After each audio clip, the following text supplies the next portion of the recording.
So to start with, as usual, we're going to go to google.co.uk. And in the top right hand corner, we've got these tiles where we can access all of the tools, all of the Google apps if you're logged in. If you're not logged in, click on the top right hand corner and sign in with your password.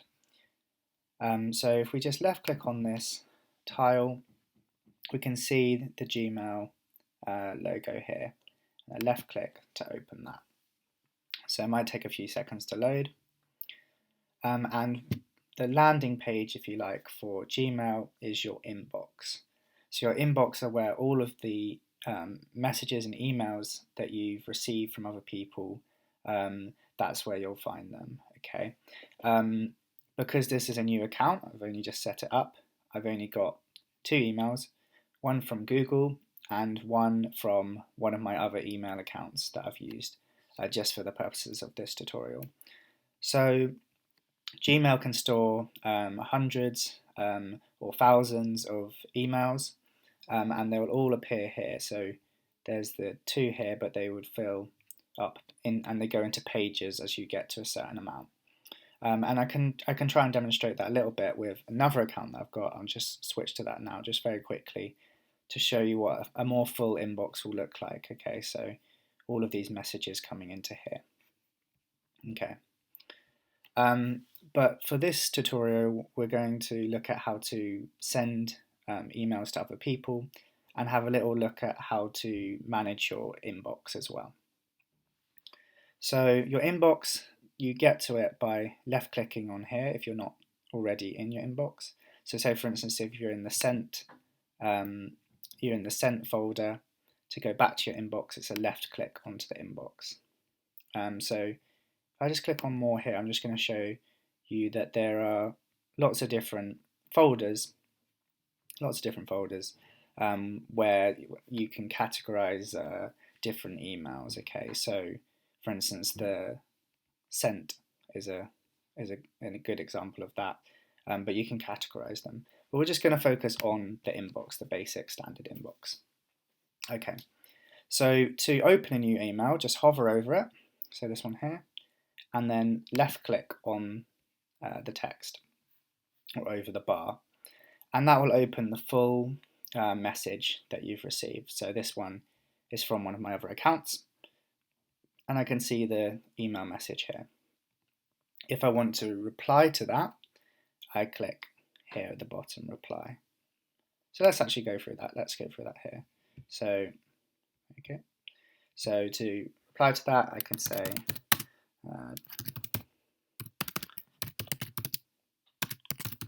thanks a lot, something like that. Okay, and if I click send, I've then now sent this message to the person who's just sent me an email. And it's that easy. You can then, if you receive another message, you'll open it in here and then reply to it. So it's pretty simple.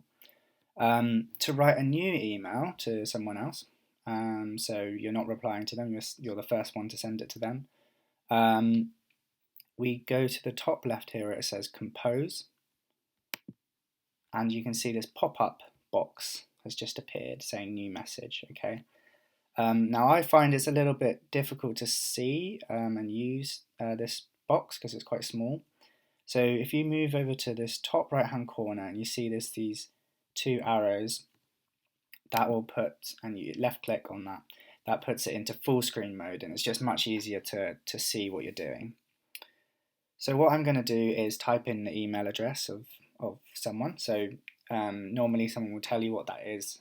I have it written down somewhere. And you need to put that in this top box here. So these you can click. You can see there's a very faint line going across here and across here. So these are called fields where you can type. Okay. So the top bit where it says to, that's where we're going to put the email address. And seeing as I have one ready, okay, so inclusion london@gmail.com. Okay, so I'm using this email address. I've just typed it in. and it's recognized it actually because I've received a message from them before. It's recognized it, and it knows who that is. But yeah, you just type in the email address in the top bar. The subject is just the subject, and that's how it appears in their inbox. That's what they'll see. So I'm just going to put greetings. Okay. And then this box here is where you can type your whole message, basically. So, dear Digi. Now, there's one thing that I can talk about here is that, can you see just here, it's this light grey where it says TAL. That's like the predictive, it's almost like predictive text. If I press the tab, it completes the sentence. I'm going to use a better example to show you here. So if I start typing how are you, if I type in how, can you see there, straight away, I've only just typed in how, but there's this are you bit that's ready. So it's sort of predicting what I might say. Now I can continue typing, I don't have to type how are you, I can type something else. But if I think, oh actually yeah, that is what I wanted to say, then you click the tab button. I'm just going to show you what the tab button looks like, just in case you're not sure.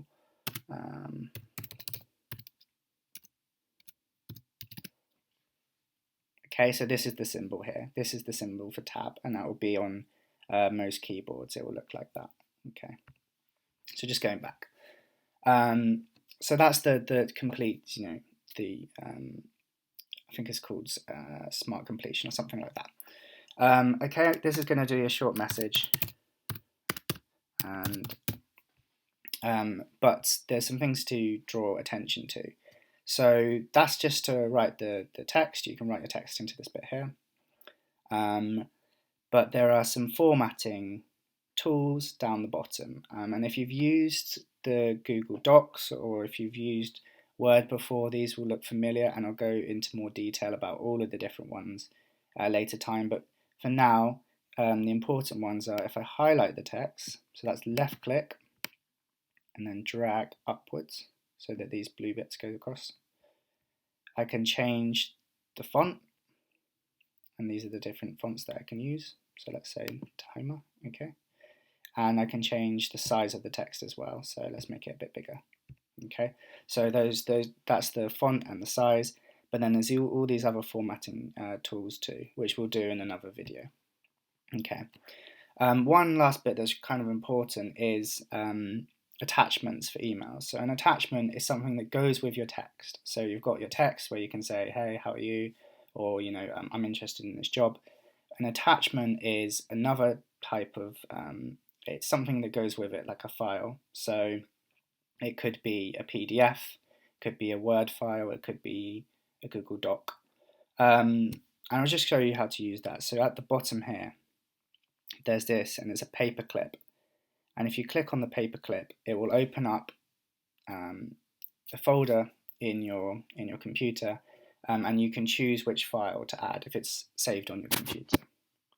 If it's saved on your Google Drive, which I'm encouraging you to explore, we can click here. So you can see this is the triangle for the Google Drive. If I click on that, it now takes up, it pops up with the folders that I have in my Google Drive. And if you don't know about the Google Drive yet, check out the video on the website about the Google Drive and the introduction to that. But say for here, I wanted to increase this file, I wanted to attach a file from within Invoices. I can just click on it. I'm going to insert it as an attachment, so I'm left click on attachment, and then left click and insert. It'll take a couple of seconds to load, and now you can see that the file, the invoice file, which is a document, it's ready to be sent along with my text. So let's go ahead and send it. If I click send here, it sends the message off, and there you go. You can see at the bottom it says message sent. So that's how easy it is to write to someone and to attach a file that's in your Google Drive. A couple of other things I think for this video, I don't want it to be too long, but you can see when you click on this more and less bit here, if I click on more, there's a trash can here which looks like a bin, and that's anything that's been deleted. So if you accidentally delete an email that you want to keep, go to this trash folder, and at the moment there's nothing in there, but let's actually show you how it works. So let's delete this message from Google. Again, this is something extra to show actually. If I hover over an email that I don't want anymore, you can see the trash can. Left click delete, it's disappeared from the inbox. Move to where it says more, scroll down a bit, trash, there it is. So it's still there, it's in this this sort of area where, can you see here it says it will be deleted automatically in 30 days. So normally anything that's been sent to the trash, after a cycle it will be deleted. But if you don't want it deleted, you accidentally did that, then there is an option to recover it. And I just need to see, here we go. So right click, and here say move to inbox, so you can recover it and pop it back into the inbox where it belongs. So that's if you accidentally delete an important email. Important to know that. Okay, so that's enough for now. We'll do we'll cover the rest of the features in the Gmail in a later video, but this is a good starting point. So sending emails to new people, receiving emails and replying to them, attaching to them, and also knowing about the trash folder. Okay.